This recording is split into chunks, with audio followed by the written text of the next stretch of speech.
Thank you very much سر, بہت شکریہ. شام صاحب بات کر رہے تھے, پاکستان تحریک انصاف کی سینئر رہنما.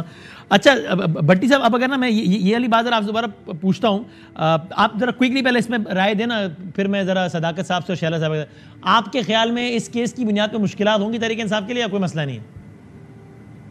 نہیں ڈیفینیٹلی مشکلات ہوں گی. مشکلات ہوتی ہیں ہر کیس میں, اور مشکلات کیوں نہیں ہوں گی, لیکن یہ ہے کہ دونوں گھر جلدی میں لگ رہے ہیں. الیکشن کمیشن نے خیر سے 7 سال 9 مہینے بعد ایک فیصلہ دیا. فیصلے پہ بہت ساری بحث ہو سکتی ہے, بات ہو سکتی ہے, جو اس میں ifs اینڈ بٹس ہیں, جو اس میں اگر مگر, جو اس میں غلطیاں ہیں, جو اس میں تھوڑا سا ریڈ لائن سے بڑھ کر فیصلہ ہے, وہ ہو سکتا ہے.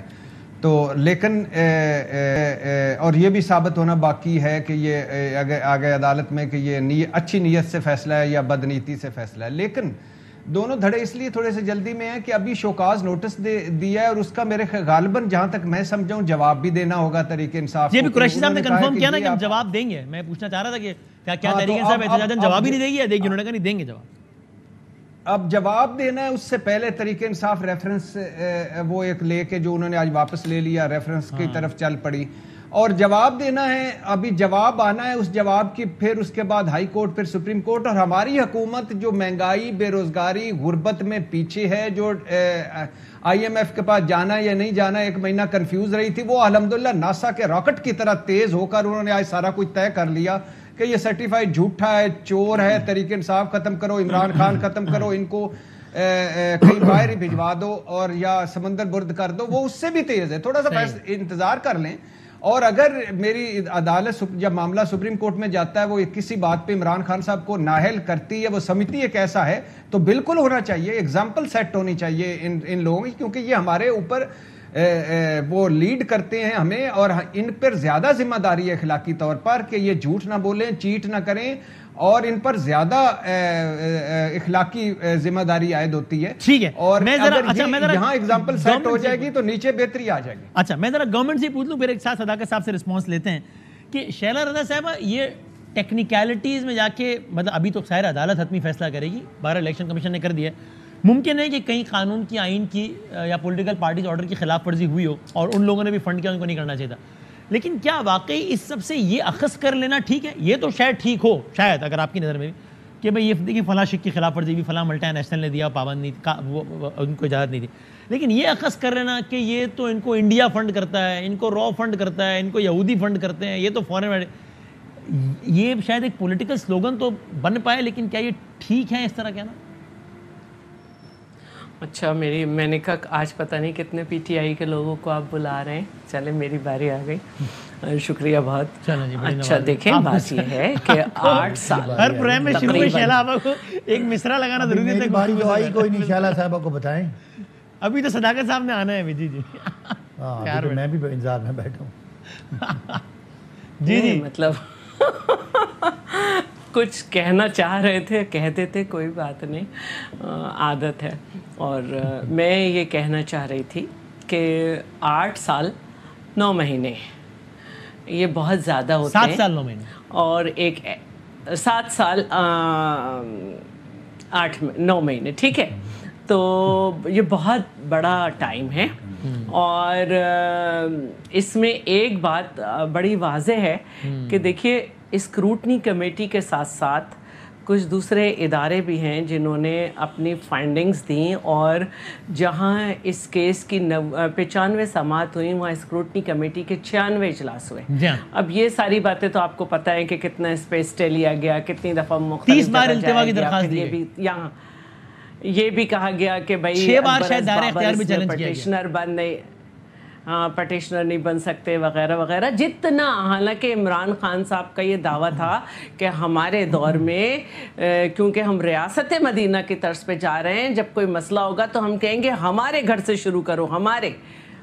تو وہ نہیں ہو سکا, اس کو روکا جاتا رہا, جبکہ وہ خود جو تھے ایک وقت کہتے تھے کہ ایاز صادق اسٹے کے پیچھے چھپ رہا ہے. اور پھر جب کچھ بس نہیں چلا تو اس کے باوجود کہ اس میں پٹیشنر پیپلز پارٹی اور PMLN نہیں تھے, یہ ہمارے پیچھے بھی چلے گئے. پھر کہا جی دونوں کا ساتھ فیصلہ سنایا جائے.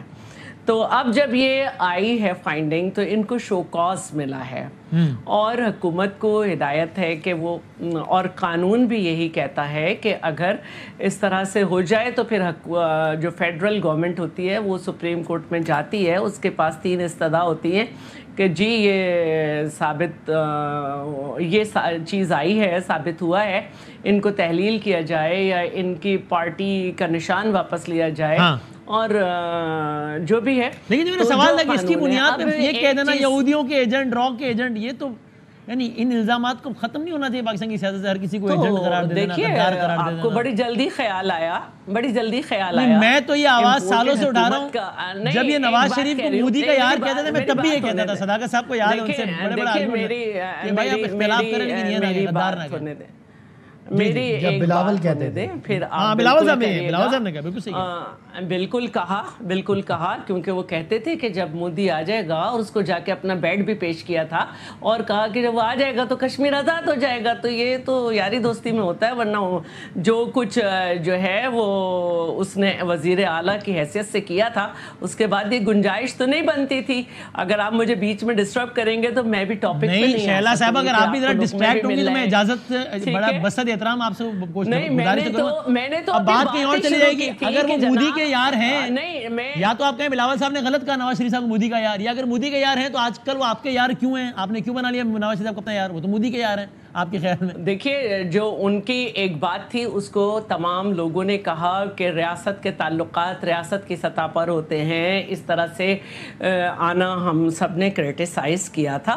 ہم ایک پولیٹیکل پارٹی کے ساتھ منیمم ایجنڈے پہ ہیں, یاری اگرچہ وہ مودی کے یار ہیں لیکن ٹھیک ہے, طلاق نکاح نہیں کر رہے, ٹھیک ہے, طلاق نکاح یاری دوستیاں نہیں کر رہے.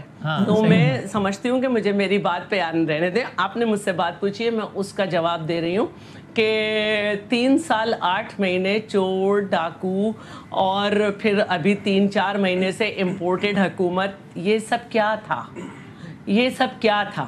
تو اب اگر ہمیں بھی ایک ممنوعہ فنڈنگ نظر آ رہی ہے تو ایسے ہی تو کوئی نہیں دے دیتا ہے نا پیسے, ایسے تو کوئی نہیں دیتا. اور اگر آپ کو اس وقت نہیں معلوم تھا کہ عارف نقوی کیسا ثابت ہوگا تو آپ بشیر میمن کے پیچھے کیوں پڑ گئے تھے بھائی کہ اس کے خلاف مت جاؤ.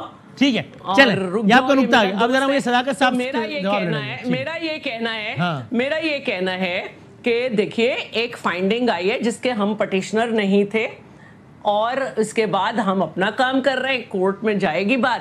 اگر ان کے فیصلوں کے وقت کسی اسٹیٹ آف مائنڈ میں ہو سکتا ہے کوئی آئین کے بجائے ضمیر کے مطابق دے سکتا ہے, تو ہماری استدعا یہی ہوگی کہ جی آئین کے مطابق فیصلہ